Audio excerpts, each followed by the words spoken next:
Team and Big D. It really never gets old. Shannon, have you heard that on this show yet? Have you been on the show when we played that? No, I haven't. That's my first time hearing it. Shannon, the most wild part, it's like the guy has manifestation powers. He talks about the black cat running around, and then at MetLife, literally, the black cat runs around. When I saw that, I was like, my goodness, I have seen it all. But we'll get into it, guys. Another disappointing end to Dallas' season. Obviously, Stephen A., with that being said... Disappointing for who? For who? I mean, speak for yourself. Where's your hat? It's not disappointing with me. Your hat on for America? You have it with you? Yeah. Put that on. Yeah. There we go. There he is. There he is. Yeah. Okay, S.A., I'll start with you. Who's the most to blame for that collapse last night? Oh, easily Dan Quinn. Easily. The defense was so alarmingly inept, so lost, so discombobulated, so out of sync, and ultimately so punked. There is no more flagrant culprit for yesterday's demise than Dan Quinn. I think it's so bad that I don't think that Dan Quinn deserves to be a head coach. I think that he should be immediately omitted from head coaching consideration for the Seattle Seahawks. And I know that he was an exceptional defensive coordinator in Seattle. And he's been a damn good coordinator for the Dallas Cowboys. But when you're that head coach, you got to remember, he was the head coach in Atlanta when you had a 28-3 lead against the New England Patriots, and you ended up losing that game. We point to Kyle Shanahan because you kept throwing the football instead of running the football and should have milked the clock more. But there was an authoritative figure that he had available there, which was Dan Quinn. Where the hell were you? Were you sleepwalking? And by the way, you didn't stop New England from coming back in that game. Dan Quinn, I'm not trying to sit up there and say, and this is where it gets tricky, Dan Orlovsky, Shannon.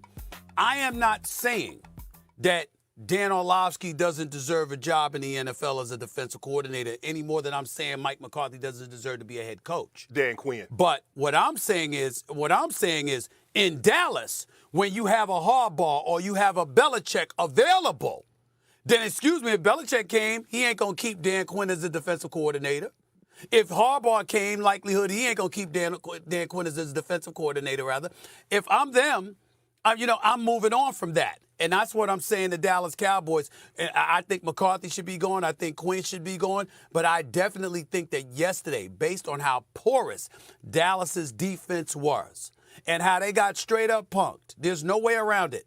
I believe that ultimately Dan Quinn was the culprit because they were just lost throughout the afternoon. Yeah, Stephen, there's enough blame to go around because I don't think Mike McCarthy had that offense ready to play either. But I'm going to have to side with you with Dan Quinn in this defense because all year they've been predicated on turning you over, creating short fields, creating havoc in the backfield, pressuring your quarterback, and they did none of that yesterday. A defense that was the middle of the pack all year against the run, now all of a sudden you let Aaron Jones and that Packer offense run wild against your 3 rush touchdowns, and Aaron Jones looked like a Pro Bowl, all-pro running back. He had an outstanding day, but they came in with a commitment. See, running the football is all about attitude. You start with the line, you start with your 5 offensive linemen, they got to be violent. And then you get to your wide receivers, and they got to be willing to stick their nose in there and dig out support. And they did a great job of that, blocking down the field in order to spring Aaron Jones, and you see not tackle until he's 7-8 yards down the field. But I'm a firm believer in this. And you've heard me say this before, Dio and Stephen A. It doesn't matter what you are in the regular season. Can you get done what you need to get done when you absolutely have to have it? And yesterday, neither side of the football, when they needed to stop on third down, the Cowboys defense couldn't get off the field. When they needed a third down conversion on offense, the Cowboys offense couldn't stay on the field. So there's enough blame. Now, you said something very interesting, Stephen A. Go back with me. You said it was Kyle Shanahan when they had the 28-3 lead and they wouldn't run the football, but Dan Quinn was an authoritative figure. Who was the authoritative figure yesterday that when Dan Quinn kept calling that defense and blitzing, who was the authoritative figure on the field? Take off, Dio. Supposed to be McCarthy. I mean, they were down 48-16. There is no singular blame or most blame.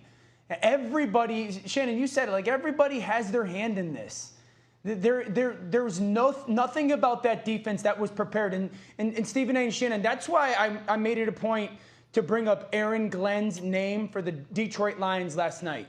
The reason why is this. That Rams offense that Detroit had to go against is brutal to prepare for. They do so much shifts and motions and create matchups. That's all they were doing. Aaron Glenn countered in the second half so incredibly well. I've had people say, well, like every defense struggles with the stuff that the Packers do. Well, apparently the Lions had some answers because it won them a ball game. And so the lack of adjustment by Dallas defensively, the lack of the person who played with the most or at least represented the Cowboys with the most emotion was Jimmy Johnson at halftime during the studio show. True. So, like, defensively, they're to blame. Offensively, they were awful. They were predictable. And here's my thing. Like, everyone's killing the defense, rightfully so. The offense gave Green Bay 13 points, one with the pick six, one with the interception at, the 15 or 20-yard line. Last year, when it mattered the most, the offense did not play well. And 2 years ago, when it mattered the most, the offense did not play well. So, like, everybody that is a primary figure on both sides of the football, offensive or defensive, has to have blame in this and has to take some accountability for this. It wasn't just the defense was bad, and it wasn't just Dak was bad. The play calling was predictable. Right. Dak Prescott played poor. He was timid. He didn't see the field well. He had no trust in his eyes, and he played way too fast. And the defense was awful. There's not one person to blame. Wait, Dio. Stop it. I mean, man, take off the white hat. Stop trying to float around like a dove, okay? We know everybody messed up. We understand that. But come on, man. You can't ignore how porous you saw that defense look. When guys are catching the football and there's no one in the vicinity, the camera actually has to dial back and go to a wide shot just to make sure you can see that somebody else is on the damn field with them, Dan. There's no getting around that. When somebody is running the ball down your throat, okay, we get that. When you got those you got those light in the behind safeties, Shannon, looking like my size going up against you, trying to stop a running back. I get that. I understand that. But when one receiver's, Dan, catch a pass, and literally the camera can't find the defender in the vicinity. The camera, I didn't say Dan. I didn't say Shannon. I said the camera, whose job it is to purview the damn field. And they can't find the defender. Literally. That is a damn problem. So I get where you're coming from. Of course everybody's to blame. Of course. No doubt about it. But there are culprits that are more flagrant, more conspicuous, more illuminating than others. And yesterday, it was that damn defense. And that had a lot to do with it. Come on, Dan. And they have to be more culpable. Go ahead, Dio. Go ahead. Follow up Stephen A. Go ahead. Stephen A., I agree with you. But I've heard so many people contextualize this game in relation to only defense. They were awful. They got embarrassed. They got outcoached. But it shouldn't be surprising. This was what we saw it against San Francisco. This is what they do? We saw it against Buffalo. And then we saw it again yesterday. Oh, no. Say it. This is what they do. Go ahead. Say it. Yeah, that's who they are. That's who they are. That's who they are. That is who they are. But we've seen it from the offense too.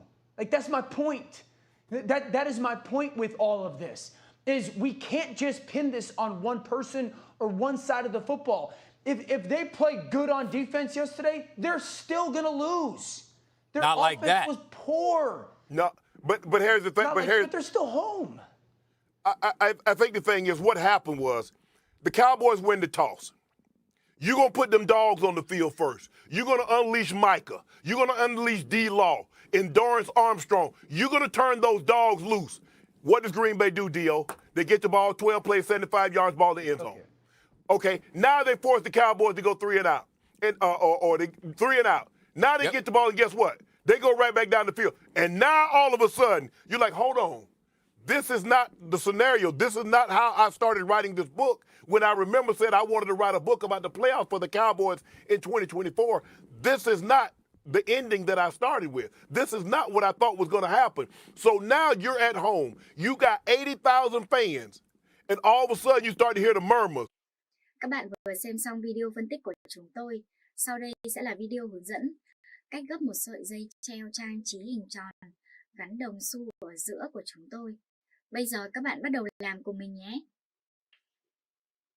Để gấp sợi dây treo trang trí hình bông hoa màu đỏ gắn đồng xu ở giữa như của mình thì các bạn cần chuẩn bị giấy thủ công màu đỏ, loại giấy thủ công mềm như thế này nha, và giấy thủ công màu vàng, bút mực, bút chì, compa, kéo, một cái sợi dây màu sắc bất kỳ để làm cái sợi dây treo, và một dụng cụ không thể thiếu đó là chiếc súng bắn keo nến.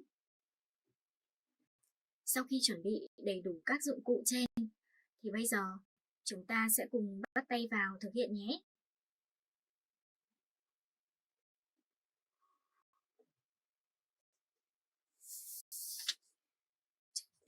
Trước tiên thì mình sẽ dùng cái giấy thủ công màu đỏ này nha, để tạo hình cho cái bông hoa của mình. Một cái bông hoa may mắn nên là mình sẽ dùng cái màu đỏ như thế này, tượng trưng cho sự may mắn.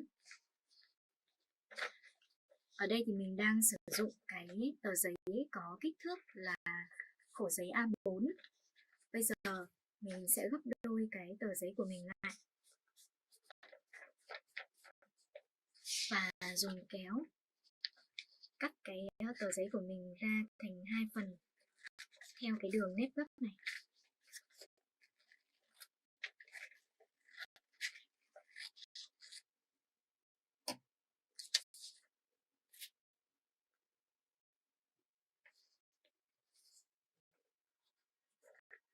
Sau khi cắt xong thì bây giờ mình sẽ gấp tạo hình cho cái tờ giấy của mình nhé. Các bạn sẽ gấp theo cái cạnh ngắn của cái mảnh giấy A5 này nha.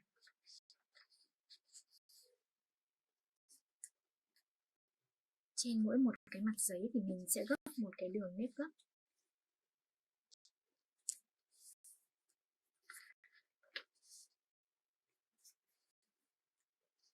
Các bạn gấp những cái nếp gấp nhỏ như thế này nha.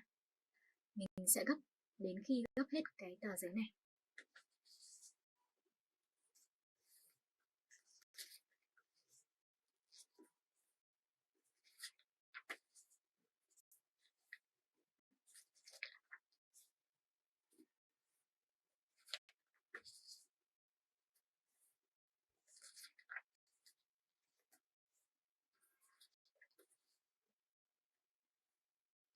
Trên mỗi một mặt giấy thì mình sẽ gấp một đường nếp gấp. Bởi vậy nên là từ đầu là mình sẽ dùng cái giấy thủ công mỏng như thế này để mình có thể dễ dàng tạo các cái nếp gấp bên trên cái tờ giấy của mình.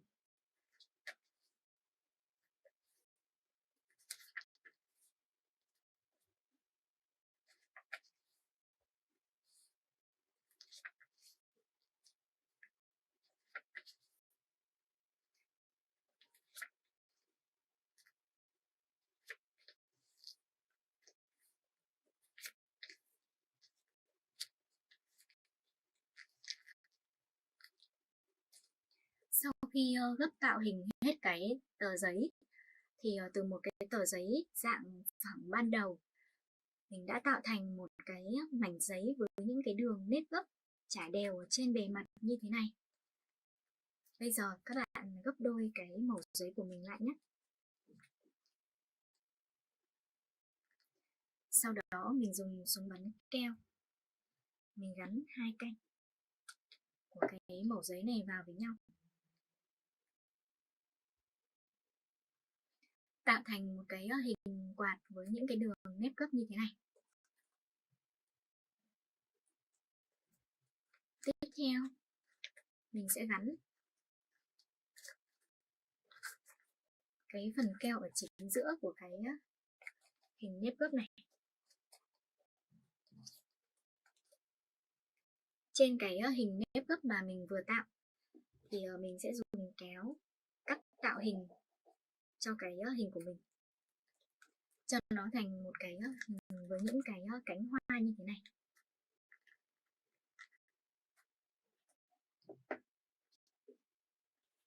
Tiếp theo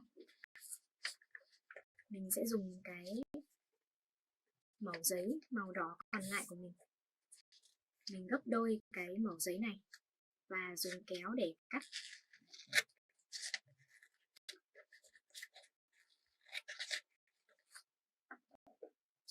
Bây giờ ở trên cái mẩu giấy này mình cũng sẽ tạo hình các cái nếp gấp tương tự như cái mẩu giấy thứ nhất.